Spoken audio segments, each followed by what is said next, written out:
Movie విషయానికి వస్తే page horror movie కదా, ఏదో ఒకసారి ట్రై చేద్దామని ట్రై చేశా.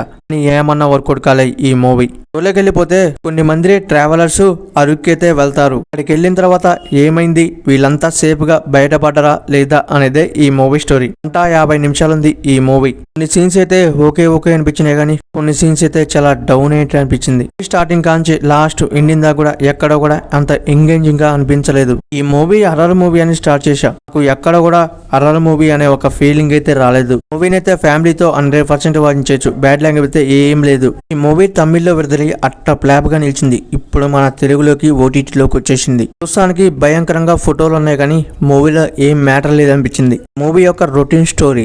తెలుగులో చాలా మూవీస్ చూసాం, ఆ స్టోరీస్ ని బేస్ చేసుకుని ఈ మూవీని తెరకెక్కించినట్టు అనిపించింది. నలుగురిని పెట్టుకొని ఏదో ఒక మూవీ తీసేద్దాం హర్రర్ మించి అనుకుర్రు, కానీ ఈ మూవీ ఏమన్నా ఎక్కలేదు. అది అంత బ్యాడ్ గా లేదని చెప్పను. కొన్ని సీన్స్ అయితే ఓకే అనిపించినాయి, కొన్ని సీన్స్ అయితే చండాలంగా అనిపించినాయి. Screenplay, background music, comedy scenes ఇవన్నీ కూడా ఓకే అనిపించినాయి. మూవీలో స్టోరీ లేదు కాబట్టి అట్లా ప్లాప్ అయింది అనుకోవచ్చు ఈ మూవీ. మీకు ఈ మూవీ కావాలంటే ఎక్కడ దొరికిద్దో తెలుసు కదా, పోయి చూడండి, ఒక్కసారి చూడొచ్చు. ఉంటే ఒకసారి లుక్ వేయండి ఈ మూవీ మీద. ఛానల్ నచ్చితే ఒక లైక్, సబ్స్క్రైబ్ చేయండి, ప్లీజ్ సపోర్ట్.